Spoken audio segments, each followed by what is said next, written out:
New information on today's deadly attack in New York City. Turns out the suspect, Sayfullo Syapov, had a warrant out for his arrest for an unpaid traffic ticket here in Missouri. Good evening, everyone. I'm Jim Reek. And I'm Jessica Porter. The suspect seen here in his Missouri mugshot was cited a traffic violation for faulty brakes in Platte County in December 2015. He was supposed to appear in court for the ticket, but never did. An arrest warrant was issued. Syapov was arrested in October 2016. A $200 cash bond was added to his fine and court costs. We're learning more and more about what happened today. Police are now saying they found a note in the truck that drove onto the bicycle lanes, killing 8 people and injuring more than a dozen others. In the note, the 29-year-old man says he did the attack in the name of ISIS. NBC's Jay Gray reports.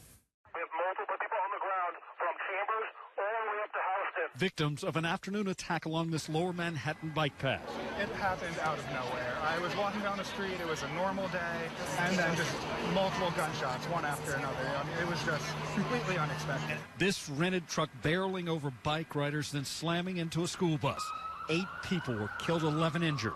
This was an act of terror, and a particularly cowardly act of terror aimed at innocent civilians. Carried out, police say, by 29-year-old Sayfullo Syapov, an Uzbeki national. This video showing Syapov after he jumped from the truck, yelling Allah Akbar, according to police. I saw this dude with 2 guns, and the guy with the 2 guns for some reason was running around. He was getting chased, and then all of a sudden 4 shots went off, and we all just started running. A patrol officer shooting and stopping the suspect. He's in Bellevue Hospital right now, and to this point has refused to speak to investigators there. That was Jay Gray reporting. Police say the man acted alone at this point in the investigation. Federal agents say they have found no connection between the suspect and any terror organizations. Plenty of MU grads are now living in New York City. KOMU8's Cameron LaFontaine spoke to some working in Manhattan during the terror attack. He joins us now in the studio. Cameron? A couple of them work in the World Trade Center just a few blocks from the attack this afternoon. I spoke with them about what they saw and what they thought. MU grads said rumors were swirling just after 3 p.m. Had there been a shooting or was it a road rage incident? They dropped everything as they tried to get more information on what was going on. I saw a myriad grouping of police vehicles and emergency responders. And of course, immediately we all sort of, went to our phones or computers and were going on Twitter, Facebook, and just sort of seeing what was happening because we didn't really know what the deal was. We just saw this huge police presence. I spoke with another MU grad working in Manhattan who said his boss came around telling people to call friends and family in lower Manhattan around 3:15 because of a shooting. Another told me that she sadly had a front row seat of the aftermath from her window at the World Trade Center as more than 24 emergency vehicles arrived on the scene. Reporting in the studio, Cameron LaFontaine, KOMU8 News. Back in mid-Missouri tonight, Boone County is debating a new use tax for out-of-state purchases. Supporters say it would equalize the tax burden between mid-Missouri businesses and online vendors like Amazon. Not all mid-Missouri business owners are supporters. KOMU8's Chris Joseph is live with the story of a Columbia business owner who says the county doesn't need another tax.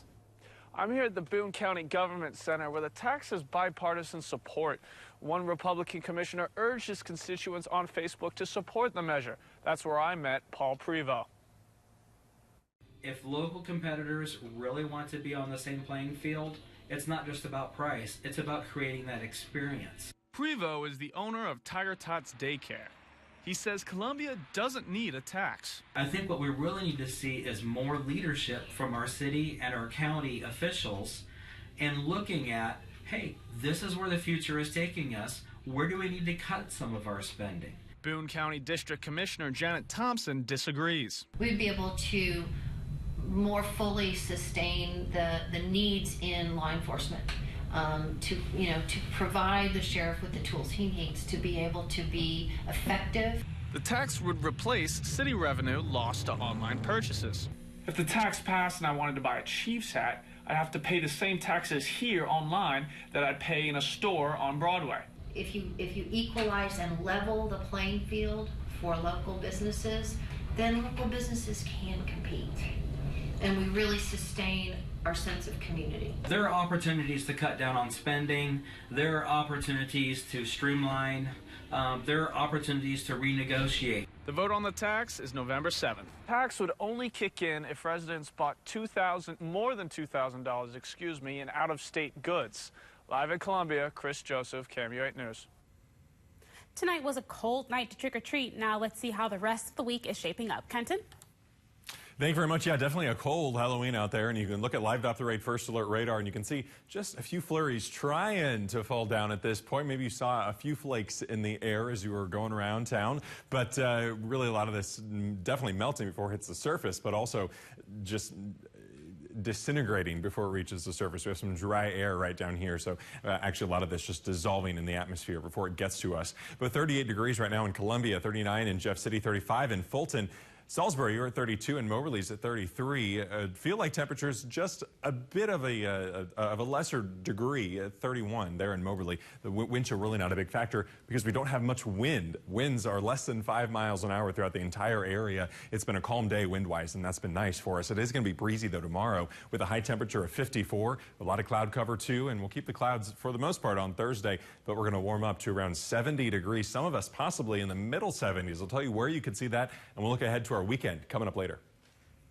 Representatives from Facebook, Twitter, and Google came face-to-face with lawmakers in the first of 3 congressional hearings this week. Congress is looking into how Russia attempted to meddle in the 2016 presidential election through social media. 120 fake Russian-linked Facebook pages placed ads on the website. The pages reached 126 million people, half of all eligible American voters. Actors hiding behind fake accounts abused our platform and other internet services to try to sow division and discord and to try to undermine the election is directly contrary to our values and goes against everything Facebook stands for. Twitter says its investigation has found nearly 37,000 accounts linked to Russian entities, and the activity did not stop after the election. Since then, the media giants have all made new policies to prevent future meddling. The White House is trying to distance itself from the former campaign advisor who pleaded guilty to lying under oath. The president's team says George Papadopoulos played a small role in the campaign. He's accused of lying to the FBI about his talks with a Kremlin-connected Russian. The White House wants to focus its attention elsewhere. How Missouri is responding to a ruling that said it owes millions to the blind. There have never been so many people flying through the Columbia Regional Airport, so why is the airport still looking for money? I'll explain coming up. For the important moments, you want someone you trust. The stylists are all about quality. They listen, and you always get the right cut. That's why I keep coming back. You ready for your first haircut? The right cut for the right moments. Cost Cutters. Hi, folks. Jerry O'Neill, Continental Siding Supply.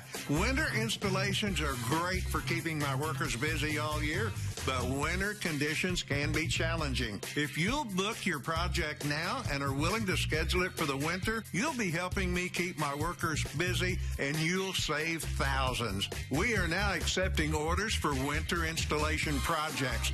The schedule will fill up fast, so call now.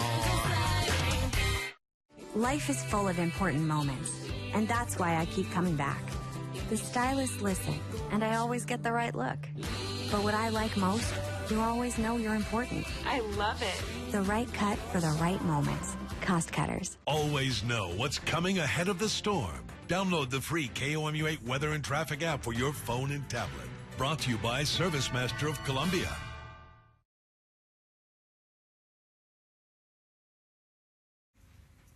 The Columbia Regional Airport just had its best month ever, and as the airport looks to expand, that's good news for travelers and others. But is the airport ready for more traffic? KOMU8's James Packard is live at the airport to tell us how the good numbers raise questions. Well, Jessica, the Columbia Regional Airport just beat its record passenger traffic number by 39%. But it's also an airport that's known for not having a whole lot of space. So the question is, can it really hold this much traffic? With personal customer service. Tuesday afternoon at Columbia Regional Airport is quiet. But if you time it right, this cramped airport with an awkwardly aligned coffee bar and stunted security line looks less like this and more like this. It's a little tight in the morning, but things work. September 2017 was kind to Columbia Regional. With 2 airlines and 3 direct destinations, the airport managed more than 17,000 enplanements or deplanements. Enplanements, what they sound like, one for every time someone gets on a plane at the airport. Deplanements, you get the picture. The numbers are looking great. But Greg Cecil on the Airport Advisory Board admits this airport, in the middle of a runway expansion and eager to start building a new terminal, needs more money. But there's a hiccup. A lot of people, they say they're very adamant about it, that they will not fly out of Columbia if we don't have free parking. I mean, the good thing about the Columbia Regional Airport is free parking. The bad thing about Columbia Regional Airport is we don't, is free parking because we don't have any money. For now, Cecil and other airport leaders are focused on maintaining good numbers and keeping the terminal from getting too cramped. I think it's sustainable. I think that we've got flights to the right places, and the flights are full.